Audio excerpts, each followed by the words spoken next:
Greetings, everybody. My name is Scott, and I'm bringing another video to you. Thank you so much for joining me. You're all so very welcome. Today, I wanted to do just a reading for you. I'm in a group on Facebook right now that's sponsored by Kelly Fitzgerald. Her YouTube channel is The Truth in Story. I'll have a link below so you can go to her channel.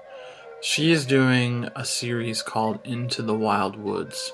And so we have a Facebook group, and we've been just kind of traveling through the major arcana of the Wildwood Tarot deck. If you're not familiar with the Wildwood Tarot, it is a deck by Mark Ryan and John Matthews with art by Will Worthington. It's a continuation of the energy that was found in the Greenwood Tarot, by Cheska Potter and Mark Ryan. It's out of print. So I've been using the Greenwood Tarot in a lot of these readings, but today the card is the Woodward. This is a new card that was introduced by Mark and John and Will in the Wildwood Tarot. Just some new energy. There was a different strength card in the Greenwood Tarot, but I thought I would do a reading for you with the Woodward at the center.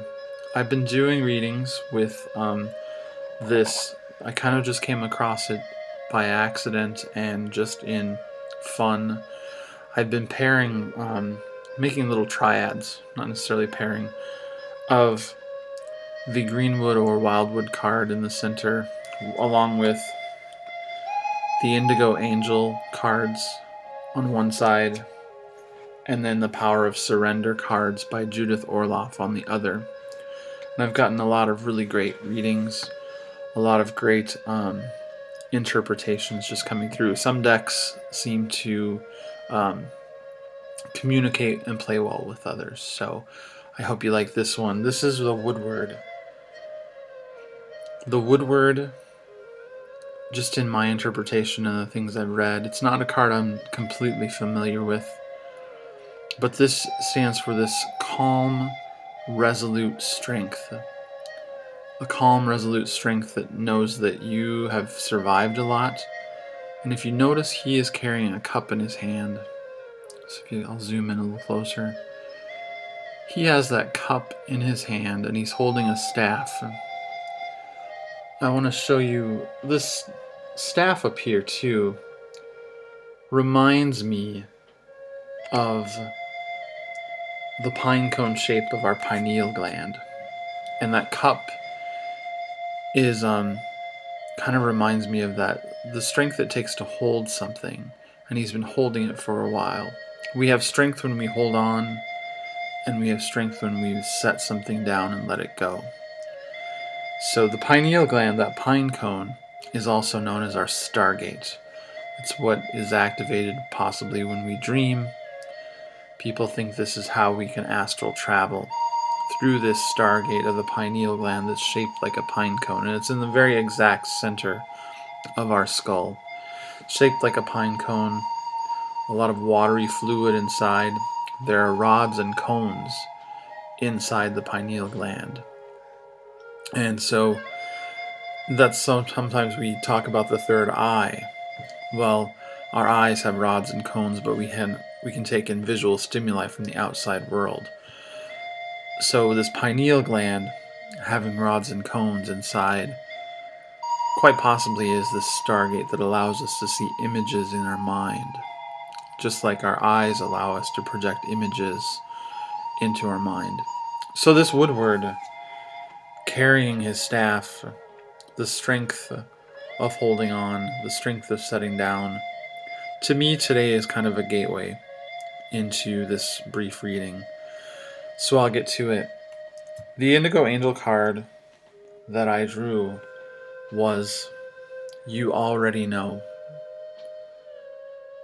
So this is a card about intuition. It's a card about those gut feelings that we get. We already know what's going to happen. It's about your intuition, your psychic abilities, your second knowing. And a lot of times we get into a situation, we already know what the outcome will be, but we may have to go through this. We may choose to go through something, but we already know, and we've chosen freely because we live in a free world and a free, free will universe. We already know, paired with the Woodward, this calm, resolute understanding, and we know that the seasons will pass. We already know that perhaps our earth is damaged. We already know, yet we have this calm strength about ourselves to just stay and lie watch, to be a person who will let that knowing be given to others when that time is right. Sometimes there are things in our consciousness that we bring in, that we have to sit with this calm strength and this resolute attitude. Some people aren't ready for a lot of the things that come through to our own consciousness. And so we have to sit with that and let it come into its own divine timing. We already know something. Sometimes we need to sit and just watch. We need to sit, be strong, study, just examine, keep dreaming and looking at those things that we already know. Keep journeying. And then the Power of Surrender card that I have, really appropriate for this when we talk about pineal gland and journeying and already know and having second knowledge, is surrender to rest and sleep. So even when we have this resolute strength and calm, sometimes maybe we already know the outcome of something. We are sitting with it and there's a nervous anxiety, but we have to surrender ourselves to recharging ourselves, resting, sleeping, making sure that we recharge our batteries. And also resting and sleep are where we can bring in, all of the cosmos and nature with lucid, astral, and nighttime sleeping dreams. So surrendering ourselves to rest and sleep is the best way to get those astral messages to us. Too much anxiety and too much busy brain is going to attract possibly messages and images we don't want. And so today the Woodward is standing with resolute strength and calm, peaceful strength, wanting you to examine those things that you already know, those things that you know are truthful, sitting with them, surrendering into that space, maybe doing some astral travel or some dreaming in order to rest and sleep. These things will have their own divine timing. So I hope you really enjoy this reading. It's been a fun group to go through this Into the Wild Woods. So I will be back with another reading sometime again, but I wanted to share this with you. Have a great night. Namaste.